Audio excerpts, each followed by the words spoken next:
Hello, Scrappy Peeps. Suzanna here today for the Scrap Room to share with you this layout created with the Remember collection from Simple Stories. So when you subscribe to the kit, you get a selection of embellishments and 3 pattern papers. So these are the pattern papers that you will get in the Flavor of the Month kit, as well as 2 pieces of cardstock. And so this is smooth cardstock. And if you subscribe to the add-ons, that was the embellishment add-on, and then this is the pattern paper add-on. And these are the 2 pattern papers that you will get from that. So I'm going to create with both the Flavor of the Month kit as well as my add-ons. So I'm going to do a lot of shuffling for the first 4 minutes of this video. My original intent was to use that piece of pattern paper with the black frame and then the film strip at the bottom. And I wanted to keep the film strip with the floral as the bottom border of the page. And then I wanted to do like overlapping diagonals at the top. And then the idea was that I was going to cut off the top so that I could save that flower because I really liked the flower in the top left-hand corner. So I start off cutting off the diagonals that I want on the page. And so I'm also going to put these within the frame because it looks kind of weird otherwise. And so you can see I've cut the gingham because I have a hard time mixing. I'm not pattern papers. I am not the queen of mixing pattern papers like some people. I will do it, absolutely, but I don't know, I have rules, but I don't really know what those rules are to verbalize them. They're kind of more subconscious mixing of things. So I have this gingham and I thought I was going to use a floral with the gingham. And so I get stumped by this because what I really wanted the florals and those florals, so the tight florals is what I was going to call those, on the navy. And then I wanted that sort of pinky color. It didn't turn out the way that I wanted it to, and so I get thrown. And so I'm going to spin off course for a little while, which is why I keep shuffling all these papers to come up with alternatives. How am I going to solve this solution? I don't really like the diagonal that I've cut there, and so I decide, well, maybe I'll just work on a piece of the cardstock, which is what I end up doing, and then I will use this peachy color and go from there. So I have the peach that goes with the florals, so I've got kind of a tone on tone and then the florals. So I've got the tone on tone that is going to tone down the florals, right? And then I see that floral and I'm like, ooh, I really kind of like that. And I like it with the peach, but I don't like those angles. So I shuffle things around and keep shuffling things around. And I will eventually, probably in another minute or so, come to a solution. And I really do like the solution. It just is a far cry from what I started with because I don't end up using this film strip at the bottom.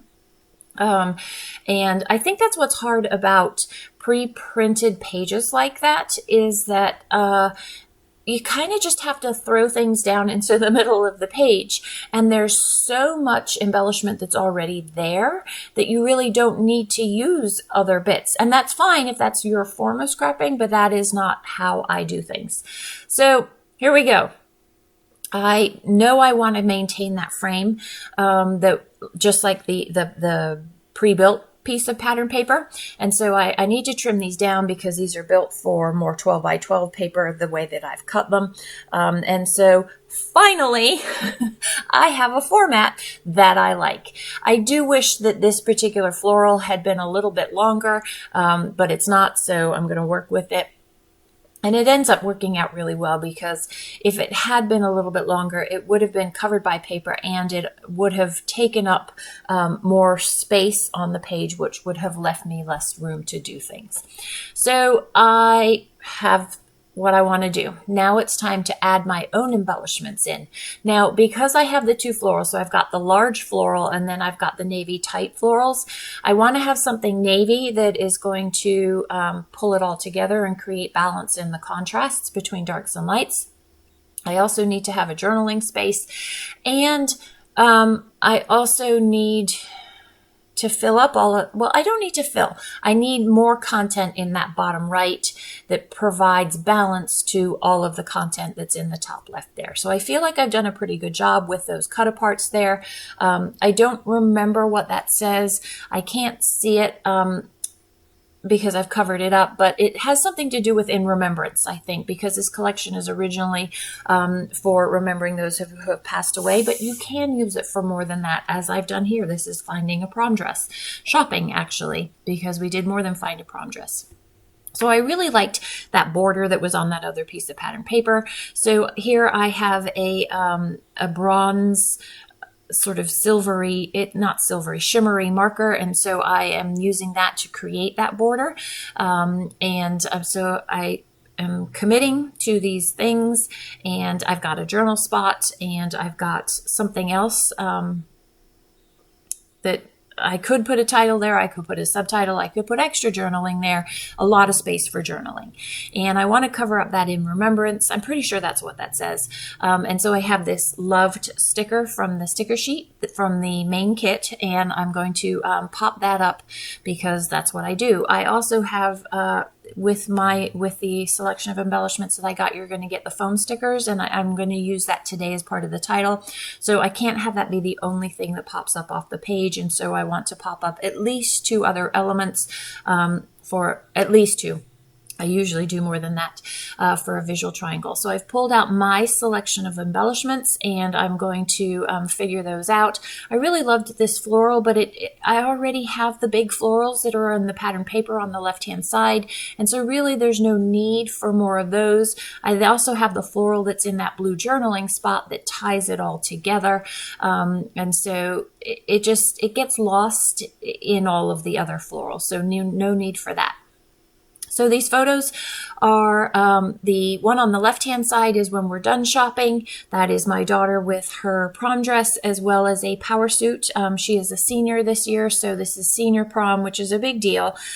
She saved her money, or our money, last year and re-wore one of her dresses from Cotillion and prom, maybe, Cotillion dress for prom, and wanted to have a fancier prom dress this year for her senior prom. So we spent a little bit more money than we otherwise probably would have, because she saved the money from last year to contribute towards this year.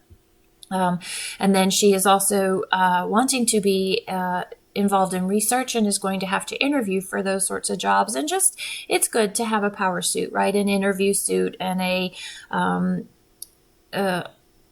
woman of business. And so while we were there walking back and forth, she saw these suits, and so we invested in one of those. I think we actually spent more money on the power suit and shirt than we did on the prom dress. Anyway, so that's what this layout is about. The photo on the right is of her trying on the dress, and then the photo on the left is of our final purchases. So as I've been babbling about the photos, I have put the title down, and this is pretty much the foundation of the layout. I'm just sort of going in and adding some other things. I am going to off camera add another one of the florals to the left of that journal spot there, as well as some of the other florals. I will also use a date stamp to stamp the date. And then I have a beautiful stamp, and I'm not sure where that came from, if I'm being completely honest, that I will also stamp on the bottom and then write my journaling in there. So not a lot of other florals because there are so many others, but just little bits and pieces to close out white spaces. Like those hearts in there would have been trapped space, and I love that the embellishments sort of fill that up and tie it all together, so you've got this diagonal that moves top left to bottom right. So the close-ups are to follow. If you are not a subscriber, be sure to check out the link below for subscription information. These are super awesome kits in that you don't have to choose the pattern papers or the embellishments. They come, and then all your decision making is done.